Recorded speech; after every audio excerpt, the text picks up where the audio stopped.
ملګرو دې ځوان نڅا وځي بالکل اخري خبرې اخري وصیت یې کړی دی خو ډېرې قیمتي خبرې کړي دي تاسو یې واورئ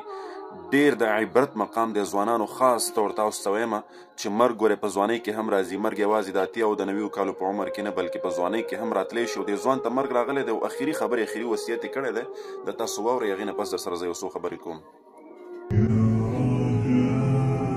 بیا راغلی کاکا مونږ یو نصیحت مه واوره توله دا د مور نصیب کې ده یا نه ده انشاءالله مرګ بیا د ونې دنیا مثال وي زه ډېره قیمتي خبره تاسو کوم ترونو ته ورونو ته مشرانو وزیانو ته پرېږدمه بس په دې خاطر باندې نه چې ما خپل وانیستګي نه همداره ما زړه خوږېږي دا دنیا فاني دنیا ده غواړم خپلو بچیانو باندې په مدرسو کې سبقونه که نه شي ویلی کورو کې پې ووایه حافظانې کې او همیشه د اولاد لپاره سینه غټه ساتئ کاکا زموږ نصیحت واوره زه نه خرابېږي تا ته مازدیګر هم ویلي وه پلار خرابوئ زه نن پلار ګټلی یم باور یې کړلی وم اشهد ان لا اله الا الله واشهد ان محمدا عبده ورسوله الله اکبر ښه ملګرو تاسو وکتل چې دې ځوان ته په کم حالت کې مرګ راغلی او د مرګ نه مخکې چې دی کوم وصیت اخري خبرې کوي هغه هم تاسو واورېدلې د ټولو نه مخکې خو دا واورئ معاذ بن جبل رضی الله عنه فرمایي من كان آخر كلامه لا اله الا الله دخل الجنه معاذ بن جبل رضی الله عنه فرمایي چې رسول الله صلی الله علیه وسلم وفرمایل د کم انسان چې اخري خبرې اخري کلام د لا اله الا الله شو دخل الجنه نو دی به جنت ته داخلېږي دا ځوان چې کله سات دې وځي نو د شهادت کلمه وایي سبحان الله دا کلیپ ما ته ډېرو ملګرو راولېږلو بېګانه دی خوا پرونه دی خوا نو ما یې څه ناسته تحقیق هم وکړو د هغې نه پس مې تاسو سره شریک کړو چې ګوره په دې کې ډېر لوی عبرت پروت دی د ټیک ټاک هغه ځوانانو چې په لایف کې ناستې د پردو ښځو سره فحاشي خوروئ د یو څو ګفټونو د یو څو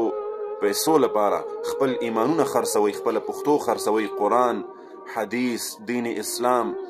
مرگ زنکدن قبر حشر دا در نهیر دی د رسول الله او د الله جل شانه مخې ته ورتلل در نهیر دی ګورئ دغسې حالت هم په تاسو باندې راتلی شي ما تاسو مخکې ویلي چې مرګ یوازې په بوډاوالي کې نه مرګ ګورئ په ځوانۍ کې هم راځي ته به لایف کې ناستې فحاشي به خورئ په فحاشۍ کې به مبتلا یې په دغه وخت کې که تا ته د مرګ پرېښته راغله سره د هغه خپل لښکره نو بیا به ته څه کوې د دې ځوان نه عبرت واخلئ خپله ځواني خپل وختونه داسې تېر کړئ ای ځوانانو چې اخري وصیت هم دغسې وي دا ځوان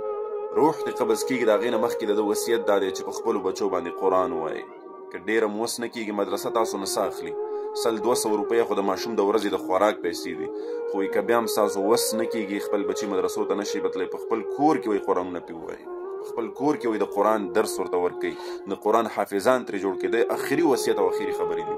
د یو ځوان چې اخري خبرې دغسې نو ته وایه چې د هغه به په قبر کې به څه معاملوي په حشر کې به څه معاملوي په پل صراط کې به څه معاملوي او جنت به د هغه او د جنت خورې به د هغه انتظار ولې نه کوي چې د یو ځوان اخري خبرې دغسې وي او زمونږ د ځوانان په لایف کې ناست دي د فحاشۍ خورولو اډې کولو کړي دي ډبل ټیپ وکړه او دا وکړه او هغه وکړه قسم دی که ستا دغه عمل وي دا یاد وساته په اخري وخت کې به ستا دا کلمه نه نصیب کېږي ته په اخري وخت کې هم دغه فحاشي او په دغه ډبل ټیپو کې به ته مبتلا یې روح به درنه په دغه حالت کې قبض کېږي دا یو قاعده او قانون د انسان چې د کم څیز سره په دنیا کې ډېر مشغوله وي او د ده ژبه او د ده ذهن په کم څیز باندې ډېر کارنده وي په اخري وخت کې چې کله د ده روح قبض کېږي دا به د ده په خولې باندې جاري کېږي او دا د دې سترګو لیدلې خبرې دي دا یاد وساتئ زمونږ ډېر شي دوستان دي هغې موږ سره دا خبرې شیر کړي دي چې په روډ باندې یو کنډکټر چې په ګاډي کې خپله مزدوري کوي دغه کوي نو وایي هغه چې کله په یو روډ باندې اکسیډنټ وشو دی راپرېوتو مړ کېدو په دغه وخت کې هم ده د دې ځایونو نومونه اخیسته چې پلانې ځای پلاني ځای ته ځو پلاني ځای ته ځو پلاني ځای ته ځو د ښارونو او د ځایونو نومونه یې اخیستل او په دې کې د ده نه روح قبض شو دې سترګو دغسې خلک لیدلي دي چې هغه د میوزیک فیلډ سره به هغې تعلق ساتلو ګانو بجانو دغې فحاشۍ ډمتوب سره به تعلق ساتلو قسم دی چې روح قبض کېدو د روح قبض کېدو د دنیا نه د تلو په وخت کې هم هغې ګانې بجانې ویلې په دې کې مصروف او په ګډا کې مصروف نو رسول الله صلی الله علیه وسلم فرمایي من کان آخر کلامه لا اله الا الله دخل الجنه د چا چې اخري کلام اخري خبرې دا لا اله الا الله شو دخل الجنه نو دا شخصیت دغه سړی به وایي جنت ته داخلیږي خو خو دا د هغې خلکو نصیب کیږي چې چا په خپل ژوند کې د لا اله الا الله سره دوستانه کړي وي، څه نسبت یې ورسره راغلی وي. دا نه چې ټوله شپه په فحاشۍ او عریانۍ کې د ټیک ټاک په لایف کې تېره کړي د پردو ښځو سره د پردو خلکو سره، نو د دغسې خلکو دا کلمې نه نصیب کیږي. او مسلمانانو ورونو، ای ځوانانو، تاسو وایم د دغې ځوان نه عبرت واخلئ، خپل ځان د قرآن سره منسلک کړئ، د مدرسو سره، د علماو سره، دین طرف ته راشئ، دین طرف ته. قرآن وایي ففروا الی الله. مونږ نه پوهېږم چې مونږ دا مرګ ولې هېر کړی دی یار،